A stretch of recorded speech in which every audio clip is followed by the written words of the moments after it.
a Treviso l'interrogatorio di garanzia di Steve Quintino, il 19enne arrestato dopo il sabato di follia a Riese. Fonte: la difesa del ragazzo intende chiedere una perizia psichiatrica.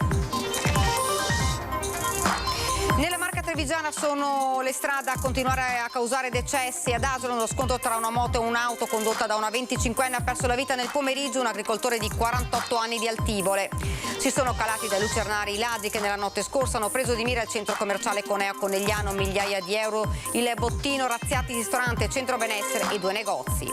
Profondo cordoglio in Veneto nelle comunità trevigiane e all'estero per la morte di Don Canuto Toso, fondatore della Trevisani nel Mondo. I funerali mercoledì a San Nicolò, trasmessi in diretta ad Antena 3. Continua la linea dura della questura nei confronti dei locali pubblici in cui si verificano disordini o che siano frequentati da pregiudicati. Imposta la sospensione dell'attività a 2 esercizi di Quinto e Montebelluna. Accoglienza tiepida in Veneto per il Comitato del Nord, il nuovo soggetto politico lanciato da Umberto Bossi per ridare vigore alla richiesta di autonomia. Un nuovo giardino per i bambini del reparto di pediatria del Cafoncello è l'obiettivo della raccolta fondi legata alla partita tra Nazionale Sindaci e Nazionale Calcio TV il prossimo 15 ottobre allo stadio Tenni. Buonasera, ben ritrovati dalla redazione di Treviso. Dunque questi i titoli di questa sera, ma in primo piano però il sondaggio che vogliamo lanciare a voi telespettatori. Salvini, ministro dell'Interno, lo vedete in sovraimpressione, siete d'accordo?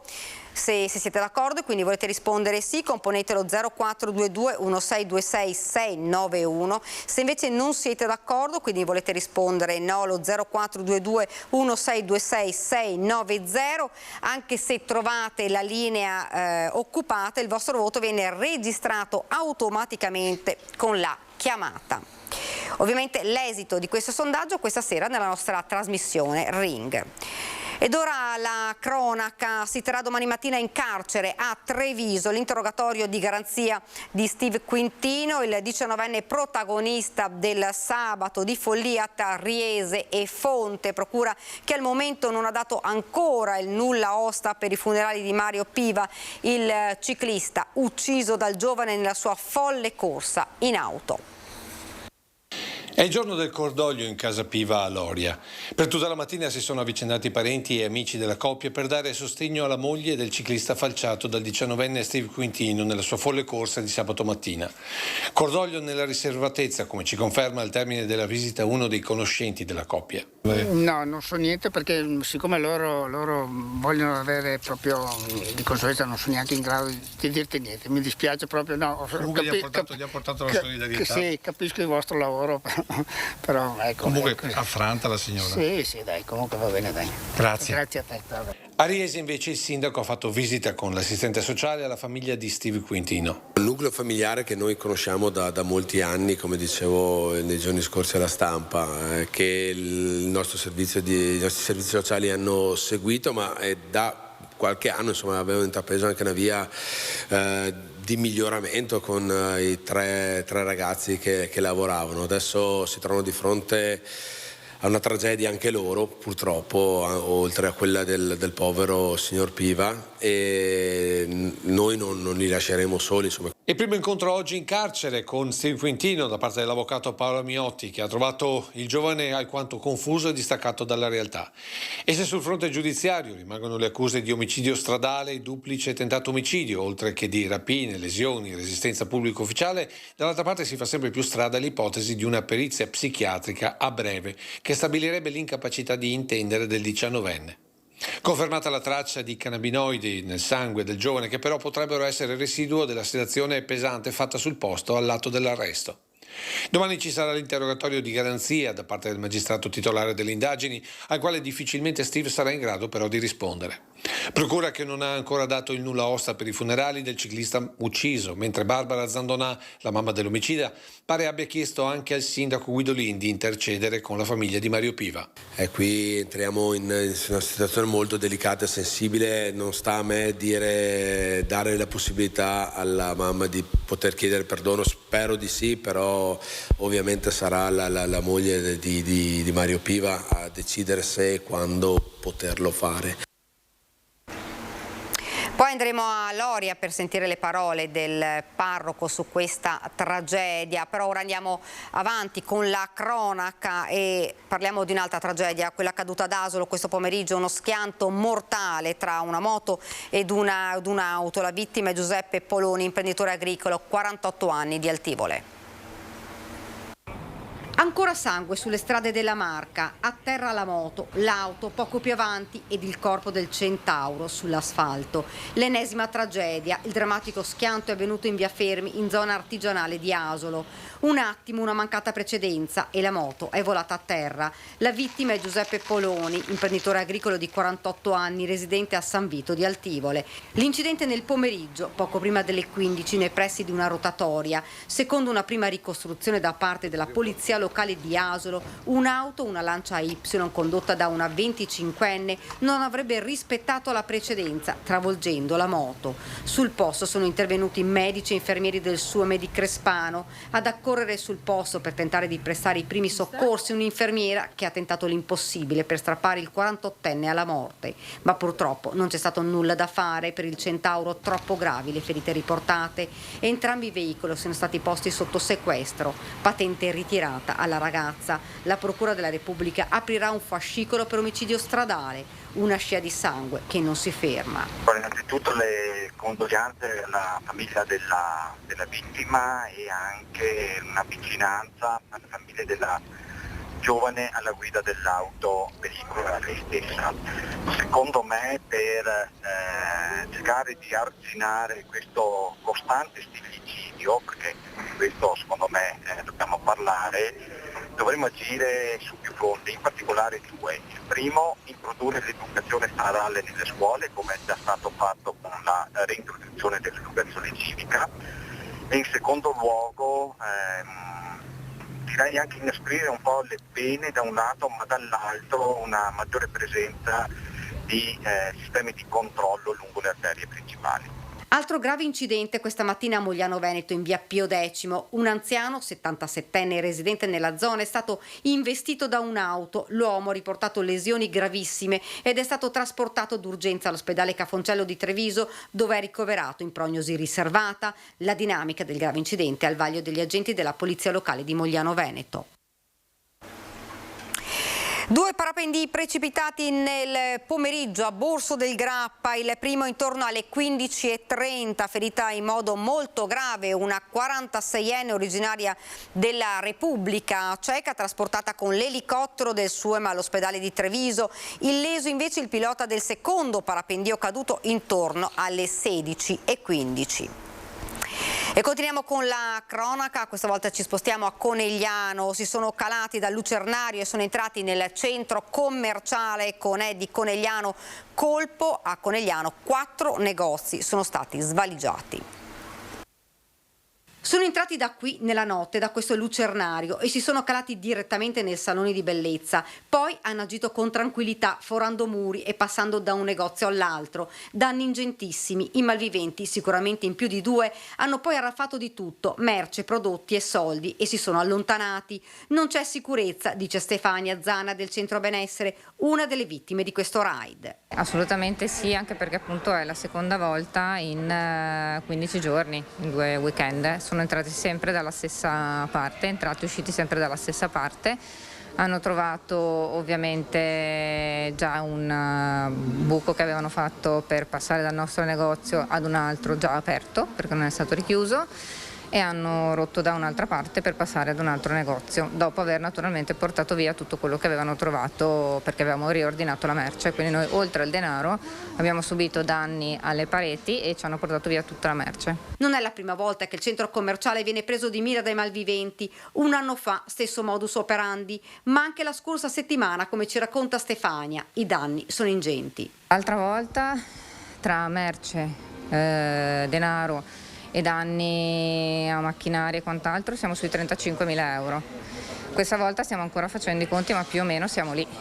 4 i negozi che sono stati presi d'assalto dai malviventi, un ristorante, un negozio di abbigliamento, il centro benessere ed un casalinghi. Questa mattina, quando hanno aperto il centro commerciale, l'amara sorpresa. Sul posto sono arrivati i carabinieri di Conegliano, le indagini sono in corso. Intanto anche i cittadini sono preoccupati, mancano dei sistemi, dicono, di allarme, non solo. È vicino a una grossa strada, vicino all'autostrada, quindi penso sia per i ladri un buon posto dove fare i furti. E torniamo a parlare della tragedia avvenuta tra Riese e Fonte. Come vi ho detto, domani ci sarà l'interrogatorio di garanzia, l'interrogatorio di Steve Quintino che si trova nel carcere di Treviso. Sentiamo ora le parole di Don Enrico. Che cosa dire a una mamma che ha chiesto perdono per quello che ha combinato suo figlio? Credo sia apprezzabile il fatto che abbia provato a venire in contatto con le persone coinvolte in questa tragedia, perché non dimentichiamolo che anche lei è sotto shock e probabilmente ciò che è successo era completamente imprevedibile, o almeno con questa portata. Un atto di pentimento profondo che non può essere ignorato, soprattutto perché è fatto da una madre per la follia del proprio figlio. Ma altrettanto un percorso lungo e difficile quello che queste due famiglie stanno affrontando nell'accettazione di quello che è accaduto sabato mattina. La famiglia è molto provata dal dolore, chiusa nella sua riservatezza che ha sempre caratterizzato la loro spiritualità, il loro stile di vita. Un dolore composto ma ancora difficile da accettare, quello della famiglia Piva e in particolare della moglie di Mario, che l'ha visto morire davanti ai suoi occhi. La moglie, la signora Tiziana in particolare, è ancora scioccata dal fatto che sia stato, tolto al suo amore, alla sua vita, questa persona in questa maniera così brutale, il povero Mario. Ed è nella fede che guarda comunque il perdono, come unica via di uscita dal dolore di una vita mancata, forse senza veramente un perché, il cammino che secondo Don Enrico dovranno compiere queste due famiglie accomunate nella sciagura. Credo sia apprezzabile e che come primo segno di uno sblocco di questa situazione, per affrontare anche il dolore che inevitabilmente questo comporta, sia un primo passo importante. Il questore di Treviso Manuela De Bernardin ha sospeso l'attività di due esercizi pubblici di Quinto e di Montebelluna rispettivamente per 10 e 5 giorni. Le chiusure sono il risultato dell'attività portata avanti dai carabinieri dopo i numerosi interventi effettuati per il verificarsi di disordini. I controlli hanno accertato che i due locali erano diventati punto di ritrovo di soggetti con precedenti penali di polizia con riflessi sull'ordine e la sicurezza pubblica. Ed ora parliamo ancora di cronaca con una rissa a Sacile. Una cinquantina di giovanissimi si sono dati appuntamento al Luna Park per dare una lezione ad un 17enne di Gaiarine che aveva nei mesi scorsi percosso alcuni coetanei, identificati gli autori della missione punitiva. Lo avevano atteso al Luna Park pronti per una vera e propria azione punitiva. La vittima dell'aggressione è un 17enne di Gaiarine, circondato da un folto gruppo di ragazzi, era stato preso a calci e pugni, tanto da dover ricorrere alle cure dei sanitari. Aveva provato più volte a fuggire ma era stato bloccato e picchiato. Portato al pronto soccorso pediatrico dell'ospedale civile di Pordenone, gli era stata riscontrata una frattura alle ossa nasali con prognosi di 30 giorni.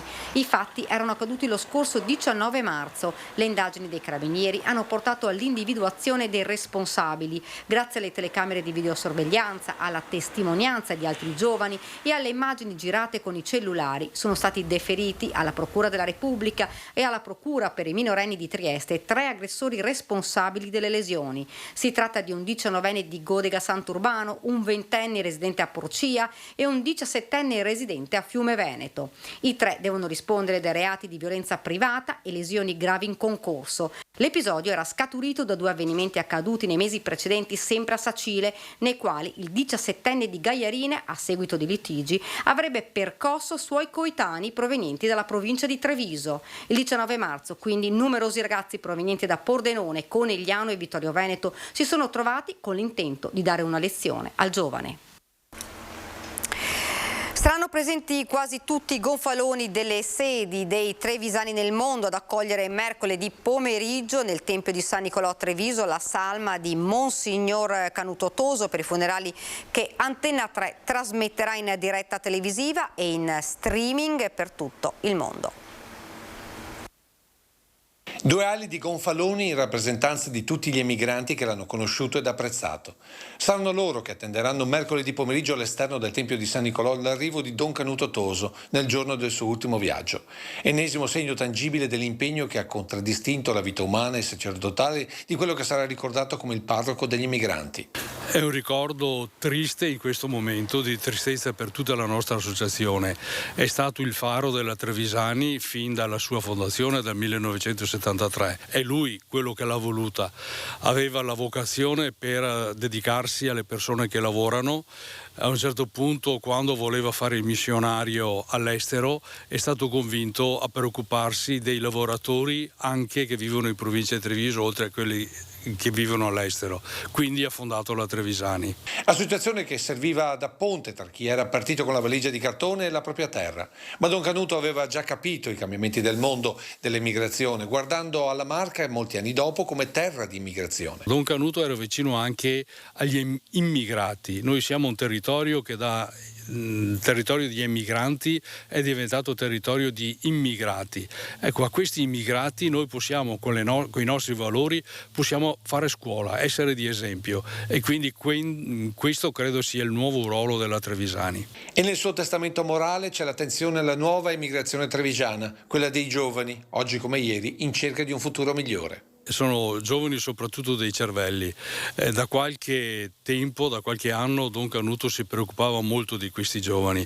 Alcuni fanno una scelta e quindi le scelte che vengono fatte meritano solo il rispetto. Altri lo fanno per necessità e quindi a questi nuovi giovani che non vivono l'esperienza drammatica, dura che hanno vissuto gli emigranti storici, ma che si trovano in nuove realtà, comunque sono lontani dal loro contesto, dalle loro abitudini, delle loro tradizioni. E per i tanti che mercoledì vorranno salutare per l'ultima volta questo sacerdote straordinario, Antenna 3, in collaborazione con la diocesi, ha predisposto la trasmissione in diretta in streaming dei funerali. Dalle 14.30 sentiremo le testimonianze dirette dei tanti che l'hanno conosciuto ed apprezzato, per poi seguire dalle 15 l'intera cerimonia religiosa.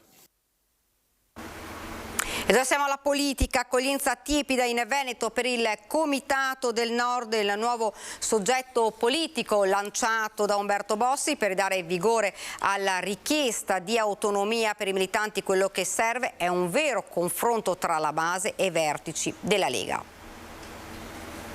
Non abbiamo per nulla vinto, abbiamo preso una sonora batosta, un ridimensionamento e quindi ci si aspettava molto dal federale di Milano, ma a quanto pare non è successo nulla. Fulvio Pettenà, storico amministratore e militante leghista, interpreta ancora una volta la voce della base quando si dice deluso, oltre che dalle urne, dalla mancata reazione dei vertici del partito. Malgrado questo non lo appassiona la fondazione da parte di Umberto Bossi del cosiddetto Comitato del Nord per rilanciare, dice, l'autonomia. È un po' un ritorno alle origini, così per vivacizzare un po' il dibattito politico. Poi escludo che ci siano correnti o ci siano altre formazioni di altri partiti. Ormai quello che è stato, si fa un colpo di frusta e ci si raddrizza immediatamente con iniziative forti, oppure siamo destinati a rimanere a quelle percentuali che a tutt'oggi siamo, anzi forse andremo ancora più in calo. Comitato del Nord, sottolinea Bossi, che nasce all'interno della Lega di Salvini, ma che interpreta la necessità invocata dai militanti di tornare ad ascoltare le istanze del Nord. Secondo me è necessario arrivare ai congressi regionali quanto prima, perché credo che il nostro segretario federale, se anziché essere attorniato da 20 commissari nominati da lui, fosse attorniato da 20 segretari eletti dalla base, avrebbe un contatto col territorio molto migliore, e questo sarebbe a beneficio suo, a beneficio del partito e anche a beneficio dei risultati che potremo portare ai cittadini, che andrebbero incontro alle loro attese. Da colonna della Liga della prima ora e adesso da osservatore esterno, Flavio Tosi ribadisce la sua stima per Bossi, ma non crede che il nuovo progetto possa avere un peso. Che oggi un comitato del Nord interno alla Lega possa spostare del consenso a favore della Lega questo francamente non so, cioè o è la Lega che cambia direzione e torna ad essere la Lega Nord, ma che ci sia una componente interna nordista, sinceramente non so cosa sposterebbe. Un fine settimana con presenza da record a Treviso, numerose iniziative che hanno portato in centro cittadini e turisti. Intanto l'invito del sindaco Mario Conte agli automobilisti: parcheggiate in zone limitrofe alla città. Un vero e proprio assalto nel cuore di Treviso, tanti turisti che hanno approfittato delle belle giornate e delle numerose iniziative organizzate in centro per visitare la città. Oltre 250.000 presenze tra sabato e domenica. Molti hanno scelto di visitare i musei, altri di girare fra le bancarelle di autunno in borgo, ma non solo, i cittadini hanno potuto degustare il dolce in piazza approfittando del Tiramisù Day. Grande soddisfazione anche perché questa mattina, che ho trovato una città perfettamente pulita, ho anche parlato con tanti commercianti, con tante attività che mi hanno ringraziato per le numerosissime attività che hanno saputo convivere e portando un flusso di turisti e visitatori davvero importante. Una città con molteplici offerte per tutti i gusti ed il risultato non è mancato, non solo. Una città vivace, una città che cresce, una città che dà grandi soddisfazioni, ma soprattutto una città sicura, perché nonostante il grande flusso di persone non è successo assolutamente nulla, e qui devo ringraziare la polizia locale, le forze dell'ordine. Certo è che l'alto numero di presenze ha provocato qualche ingorgo soprattutto alle porte del Duomo. Ne sa qualcosa la signora Nadia, residente in via Cesare Battisti, che ci mostra il video fatto dalla sua finestra. Premetto una cosa, che la città è una città bellissima e chiaramente è ancora più bella, piena di gente, porta allegria.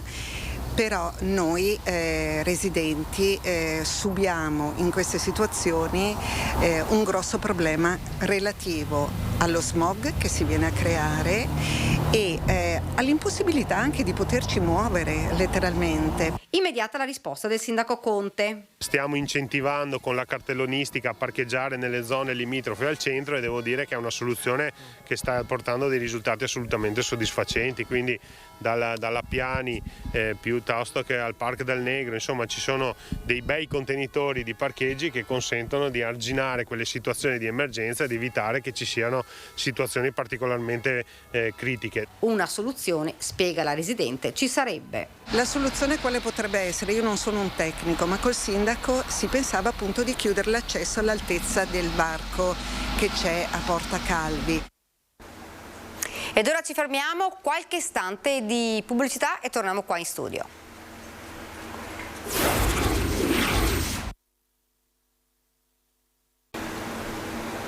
Rieccoci nuovamente in studio. Un nuovo giardino per i bambini del reparto di pediatria del Cafoncello è l'obiettivo della raccolta fondi legata alla partita tra Nazionale Sindaci e Nazionale Calcio TV il prossimo 15 ottobre allo Stadio Tenni. Ho giocato le partite del cuore quando ero a Cittadella a Campo San Piero e mi hanno affidato Michael Schumacher, il quale con la mia marcatura ha segnato 2 gol, quindi insomma è tutto da ridere. E una discesa in campo il direttore generale dell'ULSS 2 Francesco Benazzi la farà anche in un rinnovato Stadio Tenni il 15 ottobre alle 14:30 per la partita di solidarietà che vedrà protagoniste la Nazionale Sindaci e la Nazionale Calcio TV. Obiettivo: raccogliere fondi per realizzare un giardino per i bambini della pediatria e non solo, un regalo per i 110 anni del reparto. Sarà qui al CRAL, quindi molto vicino all'ospedale, in cui c'è un passaggio che non serve uscire all'ospedale, quindi ci saranno degli orari dedicati ai bambini chiaramente della pediatria, d'accordo, in cui troveremo, non siamo ancora nei dettagli, ma ci saranno degli orari, dei momenti dedicati ai bambini della pediatria, quei bambini che possono uscire dall'ospedale, che magari con malattie croniche. A contribuire alla realizzazione dell'evento dalla prefettura all'ASCOM, dall'Onlus per mio figlio all'ufficio scolastico provinciale fino al comune di Treviso. Che è la festa della solidarietà, è la festa quindi delle famiglie, dei bambini, è la festa appunto, una grande festa dove tutti ci troveremo e festeggeremo la partita che è un po' il cuore di questa organizzazione. Nazionale dei sindaci che potrebbe calare l'asso nella manica dal momento che nelle sue fila è entrato un fuoriclasse. Damiano Tomasi è stato convocato, non lo so se ha dato ancora la disponibilità perché anche lui ha diversi impegni, ma oltre naturalmente a Mario Conti ci sono tanti altri sindaci d'Italia. Per noi è una cosa molto importante perché lo scopo principale nostro è quello di aiutare chi ha bisogno. Qual è il suo appello ai trevigiani? Di venire, assolutamente di venire, per la solidarietà, ma soprattutto perché ci divertiremo insieme. Grande successo di pubblico e di equipaggi in gara per la quinta edizione della marca classica organizzata da ACI Treviso.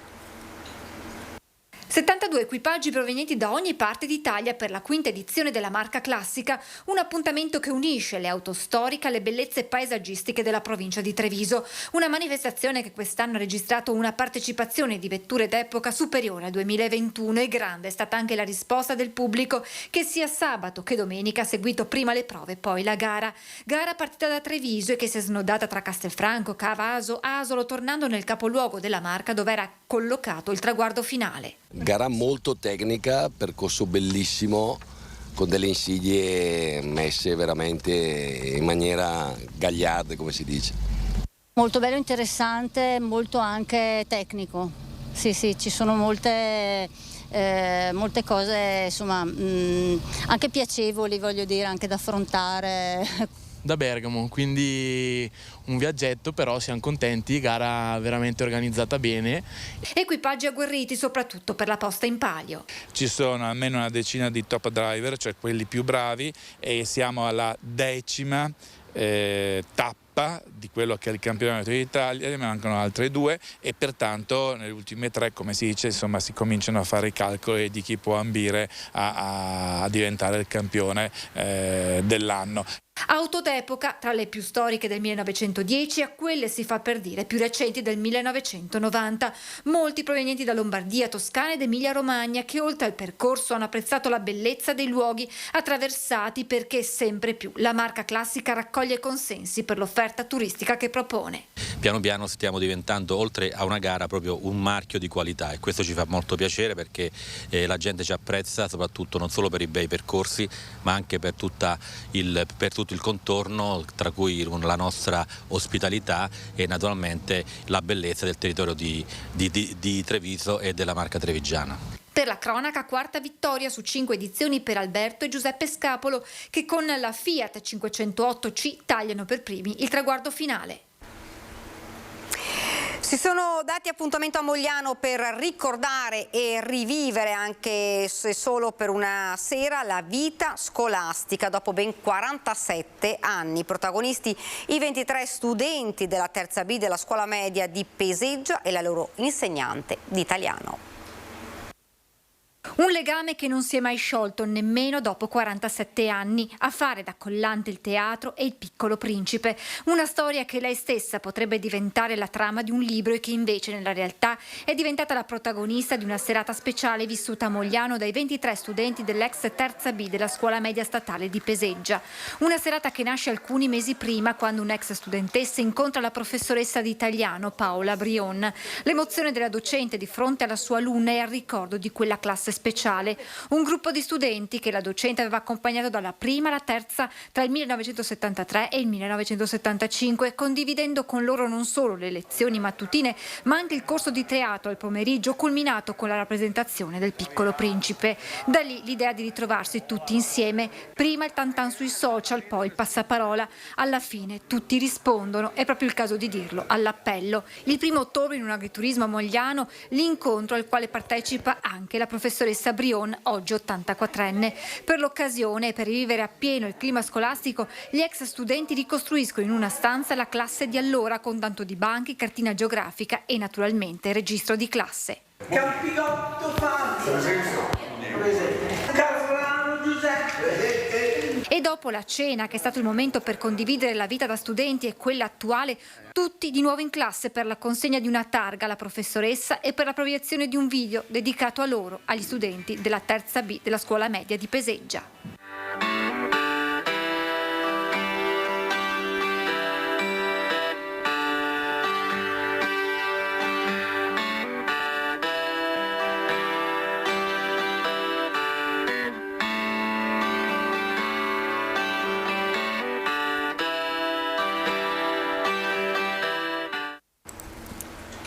Ed ora una notizia dell'ultima ora che arriva in redazione. Vediamo anche di farvi vedere le immagini di un grave incidente che si è verificato.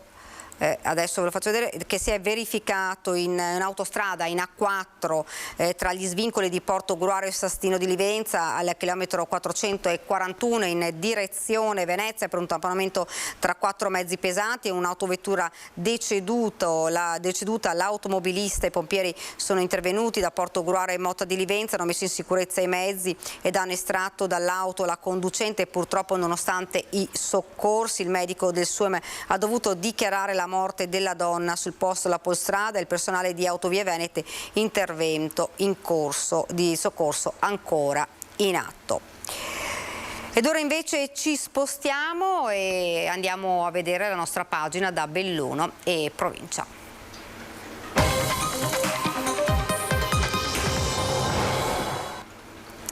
La provincia di Belluno avrà il diritto di mantenere all'interno del proprio territorio la totalità dei fondi recuperati dai produttori di energia idroelettrica delle grandi derivazioni. Stamane al Genio Civile di Belluno si è fatto il punto sull'entità dell'introito e su come andranno reinvestiti i capitali. Finalmente una bella notizia in un momento estremamente difficile, soprattutto legato all'energia. Non nasconde il proprio sollievo il presidente della provincia Roberto Padrina a fronte dell'applicazione della legge regionale 27 del 2020 che prevede che i produttori di energia idroelettrica delle grandi derivazioni siano obbligati a regalare quota parte delle energie prodotte ai territori stessi che ospitano le centrali. La quota prevista è quantificata in 220 kWh per ogni kilowatt di potenza installata. Energia elettrica o il quantitativo monetizzato, quindi euro corrispondenti a questo quantitativo. Infatti sarà proprio tramite trasferimento di capitali che i produttori pagheranno alle province la quota parte che sono obbligati a versare, moltiplicando il quantitativo di energia a debito per il prezzo medio dell'energia stessa nell'anno precedente.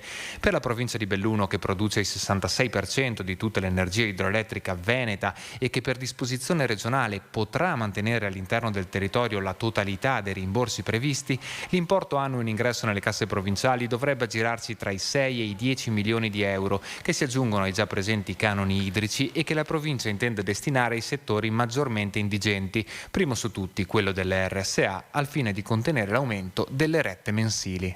Queste risorse che noi destineremo alle case di riposo, alle sedi scolastiche e anche e soprattutto alle famiglie che hanno un ISE sotto i 20.000 euro. Questo un po' sono i requisiti dei beneficiari. Ma poi anche su altri filoni, penso alla protezione civile piuttosto che le fasce deboli di cittadini, quindi andare incontro alle esigenze dei cittadini con fasce di reddito più basse e anche alle attività commerciali danneggiate quest'anno in provincia di Belluno dal fatto che i laghi erano bassi a causa della siccità. Fondi che potrebbero essere disponibili già dagli ultimi mesi dell'anno in corso. Questa è una delibera che passa in Consiglio regionale, c'è l'approvazione da parte del Consiglio regionale e entro il 30 novembre i produttori di energia idroelettrica dovrebbero comunicarci i dati precisi e anche fare il trasferimento dei fondi. E dopodiché ci sarà il trasferimento all'ente provincia che si occuperà insieme ai comuni di destinare questi fondi alla destinazione finale. Cerimonia di consegna del secondo stralcio dei lavori di ristrutturazione del pronto soccorso dell'ospedale Agordino. Oltre 3 milioni di euro di investimento per i lavori di ampliamento e ammodernamento del pronto soccorso di Agordo. L'intervento iniziato alla fine del 2020 è proseguito per fasi con l'obiettivo di non interrompere mai l'operatività. Il primo stralcio è stato consegnato a dicembre 2021 e ha visto il trasferimento dell'unità operativa nella nuova zona dedicata al pronto soccorso. Dall'inizio di quest'anno sono stati avviati i lavori previsti nella seconda fase in quelli che erano i locali lasciati liberi, con la realizzazione di spazi all'avanguardia come la shock room funzionale alla gestione del paziente critico. È una stanza pensata e attrezzata per la gestione delle emergenze. Sarà vicina, è il primo ambulatorio che incontrerà il paziente una volta finita la camera calda nuova che si sta facendo, che è la fase terza della riorganizzazione. Ogni anno il pronto soccorso di Agordo accoglie dai 10.000 ai 13.000 pazienti, numeri condizionati dalla stagionalità, con aumenti di accessi durante la stagione estiva e quella invernale, con turisti che si rivolgono alle cure per traumi ortopedici. A queste richieste risponde la nuova sala Gessi. Oggi i pazienti devono essere accompagnati in ortopedia in mezzo al resto dell'ospedale. Con questa nuova realizzazione invece tutta la piccola traumatologia potrà essere gestita direttamente in pronto soccorso. Oltre alla ristrutturazione interna degli ambienti, l'adeguamento degli impianti e il completo rinnovo degli arredi, degli infissi e del cablaggio dell'area, particolare attenzione è stata data alla funzionalità degli spazi. La fase 3 riguarderà la realizzazione della camera calda, della rimessa ambulanze e dell'accesso pedonale da parte dell'utenza. Anche la ristrutturazione del pronto soccorso, come accade per tanti altri cantieri, ha risentito della carenza di materiali e dei rincari. Questo siamo riusciti con un piccolo ritardo a mantenere, diciamo, le tempistiche. Abbiamo anche noi dei rincari che variano da area a area, ma vai dal 10 al 30%. 5 stelle. E questa era la nostra ultima notizia. Vi lascio alle previsioni del tempo. Grazie davvero per averci seguito e arrivederci.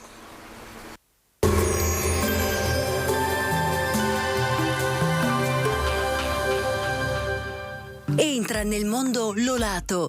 Da oltre 40 anni un team di professionisti per migliorare la qualità della tua vita. Centro del piede con servizi di podologia. Laboratorio per la produzione di plantari e calzature su misura.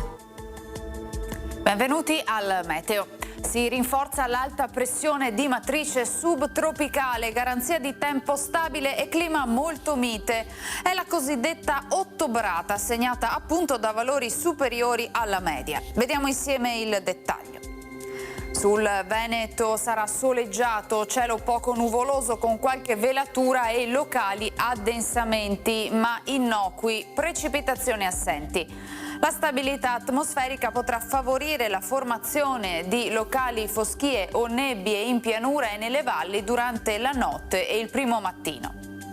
Temperature gradevoli, minime tra 11 e 13 gradi, massime invece comprese tra i 18 e i 24 gradi all'incirca. Spostiamoci ora sul Friuli Venezia Giulia, anche in questo caso cielo poco nuvoloso, specie dalla costa alle prealpi. Sulle zone montane e più interne tempo migliore con cielo più sereno. Temperature minime sugli 11-13 gradi, massime intorno ai 18-21 gradi. Infine diamo uno sguardo al Trentino Alto Adige, sole prevalente anche qui ma con formazione di locali nubi basse nelle ore più fredde. Temperature minime intorno ai 10 gradi, massime sui 22-24 all'incirca. Dal meteo di Antena 3 per ora è tutto, grazie per l'attenzione, arrivederci.